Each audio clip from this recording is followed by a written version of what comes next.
BCCI के फैसले के खिलाफ इंटरनेशनल कोर्ट जाएगा पीसीबी। टीम इंडिया के पाकिस्तान न जाने पर आईसीजे जाने का बड़ा फैसला लिया गया है। बीसीसीआई के फैसले के खिलाफ इंटरनेशनल कोर्ट जाएगा पीसीबी। टीम इंडिया के पाकिस्तान न जाने पर आईसीजे जाने का बड़ा फैसला पीसीबी की तरफ से लिया गया है। पाकिस्तान ये फैसला करने जा रहा है, पाकिस्तान ये कंसिडर करने वाला है या कर रहा है कि क्योंकि इंडिया की टीम पाकिस्तान क्रिकेट खेलने नहीं जा रही, तो अब पाकिस्तान इस फैसले के खिलाफ, इंडिया के खिलाफ इंटरनेशनल कोर्ट में जाएगा। कई लोगों का ये कहना है कि या तो पाकिस्तान को दुबई जाना पड़ेगा, वहां सारे मैच होंगे। देखिए, ये इंडिया जो है ना कंप्लीट चाहता है कि पाकिस्तान की ग्लोबल आइसोलेशन हो। देखिए, this is one of their उनकी फॉरेन पॉलिसी का एक एजेंडा है। अगर आप इसको एफएटीएफ पे ले जाएं, आप इसको वैसे बायलैटरल्स में ले जाएं। बच्चा होता है ना, वो लॉलीपॉप के पीछे पड़ जाता है।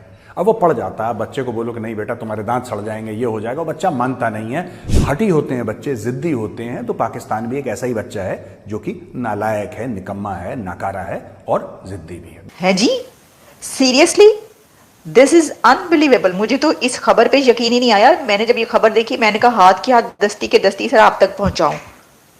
यानी अगर इंडिया की टीम खेलने नहीं जा रही, तो अब फैसला ये किया गया या फैसला ये किया जा सकता है कि इंटरनेशनल कोर्ट, आर्बिट्रेशन कोर्ट में जाया जाए और कहा जाए कि ये देखें इंडिया हमारे साथ क्या कर रहा है। अब डॉक्टर जयशंकर जहां जहां जाते हैं, वो जब बात करते हैं पाकिस्तान के बारे में, तो हमेशा शुरू ही non state actors and terrorism से करते हैं।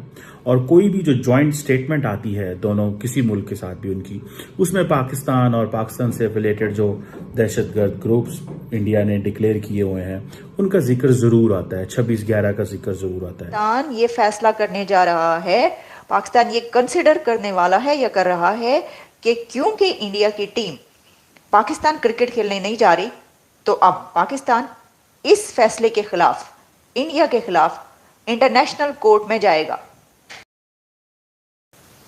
मतलब वैसे तो देखें, ये कुछ बच्चों की सी कैफियत नजर आती है कि बच्चे जब खेल रहे होते हैं तो वो एक बच्चे को कोई मारपीट देता है तो वो माँ के पास जाता है, कहता है कि ये देखें इसने मुझे मारा है।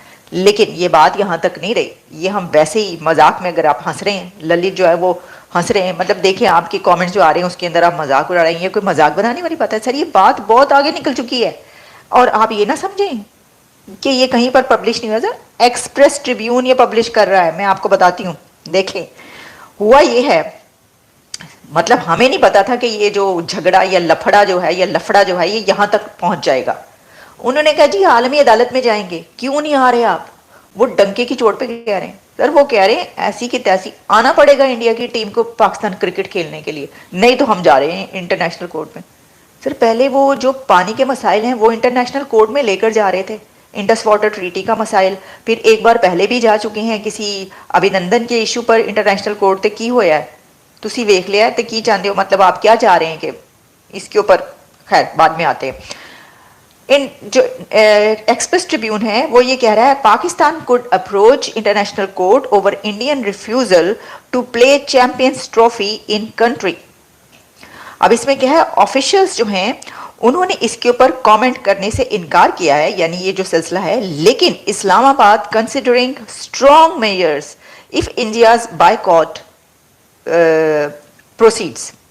मतलब प्रोसीड्स क्या, वो तो कह दिया उन्होंने, बायकॉट ही हुआ, उन्होंने तो कह दिया नहीं जाएगी टीम। लेकिन हो सकता है वो ये कह रहे हो कि अभी हम ये कह रहे हैं कि अगर तुम क्रिकेट खेलने के लिए तुम टीम को नहीं भेज रहे तो ऑफिशियली तुम्हारी तरफ से कोई नहीं हुआ, तो अगर तुमने ये ऑफिशियली हमें बताया तो हम तुम्हें कोर्ट में ले जाएंगे। हो सकता है ना वो कह रहे हो कि एक धमकी लगा दी, तो हो सकता है कि इंडियन गवर्नमेंट का हाय हाय ये तो हमें इंटरनेशनल कोर्ट में लेके जा रहे हैं, अब क्या होगा भाई, अब तो टीम को भेजना ही पड़ेगा।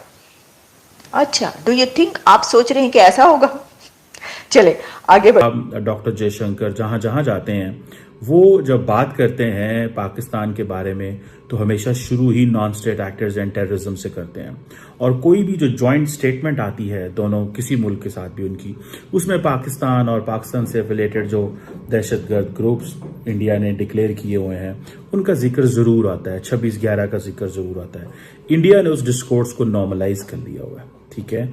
लार्जली इंडिया जब अरब वर्ल्ड में जाता है, सऊदी अरब एंड यूएई, तो वहां पे 26/11 और पाकिस्तान के जो बेस्ड ग्रुप्स हैं उनका जिक्र नहीं कर सकते, लेकिन ओवरऑल टेररिज्म का जिक्र वो करते हैं। So India has made it clear कि हमने पाकिस्तान को लेबल करना है as a country which sponsor terrorism. आपको याद होगा जब हमारे फॉर्मर मिनिस्टर बिलावल भुट्टो जरदारी गए थे इंडिया गोवा में, तो जयशंकर साहब ने उनके बारे में जो अल्फाज इस्तेमाल किए, उन्होंने कहा as a member of the SCO he was treated properly, as a member of a country that sponsors terrorism which has a factory of terrorism. उसको हमने पूरा जवाब दिया। मतलब ये इंडिया का एक स्टाइल है, वो इससे पीछे नहीं हटने वाले। अच्छा, अब देखिए यहाँ पे थोड़ा कुछ समझने की जरूरत है। क्या अगर पाकिस्तान की टीम को दुबई जाना पड़ता है तो इट मीन्स इंडिया कामयाब होता है? अगर सुनने में ये आ रहा है, सुनने में तो ये आ रहा है कि आईसीसी की जो मुझे पता चला है कि वो इंडिया के पास उसका हेड बनेगा, आई थिंक जय शाह उसके हेड बनेंगे।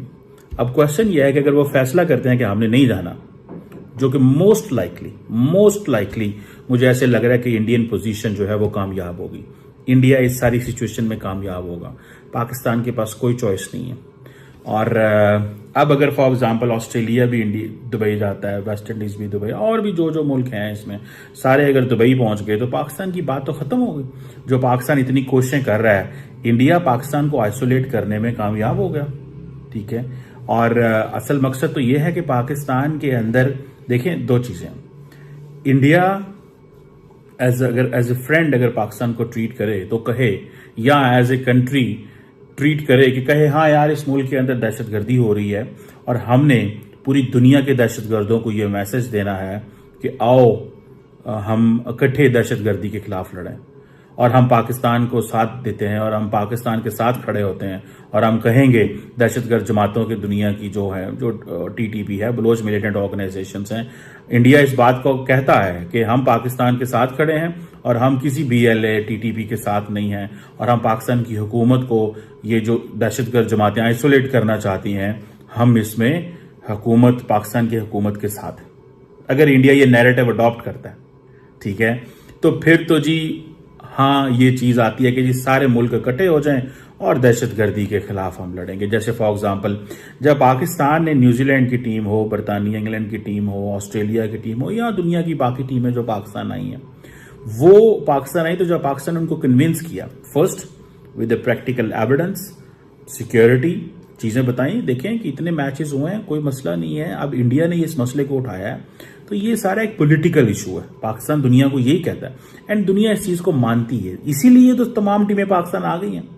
अगर बाकी टीम्स भी पाकिस्तान ना आए तो डेफिनेटली वो जो इंडिया का नैरेटिव है वो तो सेल कर रहा है, लेकिन इंडिया कहता है कि मुझे हर वक्त तक कोशिश करनी चाहिए वो एजेंडा अचीव करने में जो मैं करना चाहता हूं। For example the moment Pakistan came out of the FATF, जो कि farmer army chief general Bajwa जो हैं वो कहते हैं मेरा सबसे बड़ा क्रेडिट है, ठीक है, कि मैंने पाकिस्तान को FATF financial action task force की ग्रे लिस्ट से निकाला, क्योंकि वो जब ग्रे लिस्ट की लेबलिंग होती है, अच्छा मजे की बात है बहुत सारे और मुल्क भी, UAE भी FATF की ग्रे लिस्ट में रहा है, लेकिन उसकी ओवरऑल पोजीशन इतनी, रेपुटेशन एंड इमेज इतना अच्छा है कि उनको फिक्र ही कोई नहीं है, परवाह कोई नहीं है उनको। पाकिस्तान का क्या है, पाकिस्तान के हवाले से वो हमेशा कहते हैं जनाब कि जी इधर टेररिज्म हो रही है फलां और FATF में।